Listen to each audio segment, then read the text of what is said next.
Halo semuanya, perkenalkan saya Iksan Serendiarto dari kelas Manajemen A dengan NPM 25411022. Di kesempatan kali ini saya akan membahas salah satu materi dasar yang sangat penting dalam akuntansi, yaitu persamaan dasar akuntansi atau dalam bahasa Inggrisnya disebut The Basic Accounting Equation. Persamaan ini adalah fondasi dari semua sistem pencatatan keuangan. Kalau kita paham konsep ini, kita bakal lebih mudah memahami bagaimana laporan keuangan disusun, mulai dari neraca, laba rugi, sampai ke arus kas. Jadi yuk kita bahas pelan-pelan dan santai aja biar masuk ke otak semuanya. Oke, pengertian persamaan dasar akuntansi. Pertama-tama, apa sih persamaan dasar akuntansi itu? Secara sederhana, persamaan dasar akuntansi menunjukkan hubungan antara tiga elemen utama dalam keuangan perusahaan, yaitu pertama ada aset, kewajiban ditambah modal.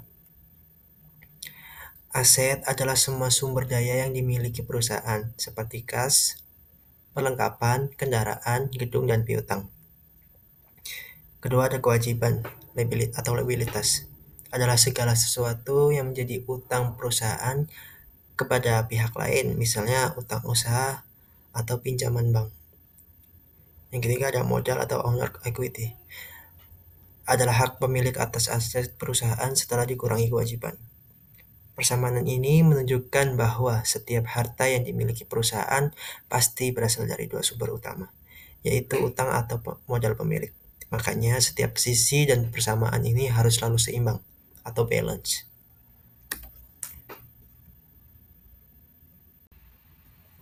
Contoh kasus sederhana. Contoh satu, pemilik menyetor modal. Misalnya kamu buka usaha minuman kekinian dengan modal pribadi 10 juta. Kas aset bertambah 10 juta. Modal juga bertambah 10 juta. Persamaan aset sama dengan kewajiban ditambah modal 10 juta sama dengan 0 ditambah 10 juta. Masih seimbang.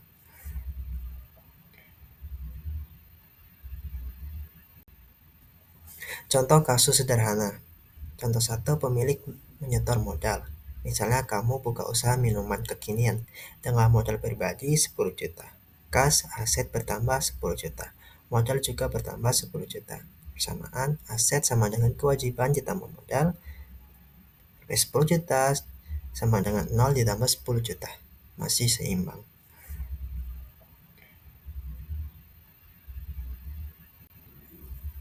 Contoh kasus sederhana. Contoh 2, pinjam uang ke bank. Kamu minjam ke bank sebesar 5 juta buat beli alat tambahan.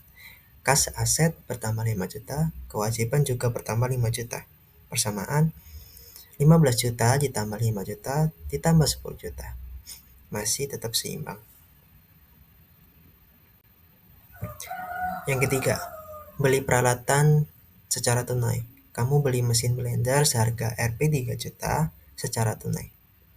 Aset peralatan naik 3 juta, aset kas turun 3 juta. Total aset tetap sama. Jadi persamaan tetap balance. Contoh 4, beli bahan baku secara kredit. Beli bahan baku 2 juta tapi belum dibayar. Aset persediaan naik 2 juta. Kewajiban utang atau utang usaha naik jadi 2 juta. Masih seimbang juga. Contoh 4, beli bahan baku secara kredit. Beli bahan baku 2 juta tapi belum dibayar. Aset persediaan naik 2 juta. Kewajiban utang atau utang usaha naik jadi 2 juta. Masih seimbang juga. Contoh kelima, mendapat pendapatan. Usaha kamu dapat pendapatan 4 juta dari hasil penjualan. Kas naik 4 juta. Modal naik 4 juta karena pendapatan bertambah, menambah modal. Contoh keenam, membayar beban. Kamu bayar listrik 1 juta, kas turun 1 juta, modal berkurang 1 juta karena ada beban. Semua transaksi itu menunjukkan satu hal, persamaan akuntansi selalu harus seimbang.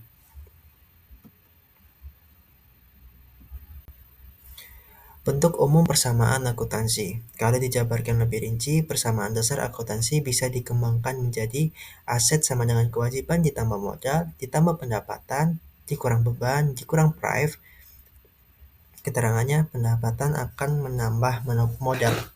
Beban dan biaya pengambilan pribadi akan mengurangi modal. Dengan bentuk ini, kita bisa mencatat semua jenis transaksi dalam satu kerangka yang lengkap. Dan dari persamaan inilah nantinya kita bisa menyusun dan dari keuangan utama seperti neraca, balance sheet, laporan laba rugi atau income statement, dan laporan perubahan modal. Fungsi persamaan dalam akuntansi. Persamaan ini punya 3 fungsi utama. 1 sebagai dasar pencatatan setiap transaksi keuangan. 2 sebagai alat analisis untuk melihat posisi keuangan perusahaan, apakah asetnya lebih besar dari utangnya atau sebaliknya. 3 sebagai pedoman penyusunan laporan keuangan supaya hasilnya logis dan bisa dipertanggungjawabkan. Tanpa persamaan dasar ini, akuntansi nggak akan bisa berjalan dengan sistematis. Kesimpulan, oke, jadi kesimpulannya persamaan dasar akuntansi adalah hubungan antara aset, kewajiban, dan modal. Setiap transaksi akan memengaruhi minimal 2 sisi, tapi totalnya harus tetap seimbang. Dari persamaan ini lahir sistem akuntansi modern yang kita pakai sampai sekarang. Jadi ingat ya, dalam akuntansi itu kuncinya sederhana. Every debit must have a credit, and everything must stay balanced. Thank you, terima kasih sudah nonton dan belajar bareng aku. Jangan lupa untuk like, comment, dan subscribe biar makin semangat belajar ekonomi dan akuntansi. See you in the next video. Dan ingat, bukan cuma akuntansi yang harus seimbang, hidup juga perlu seimbang. Terima kasih.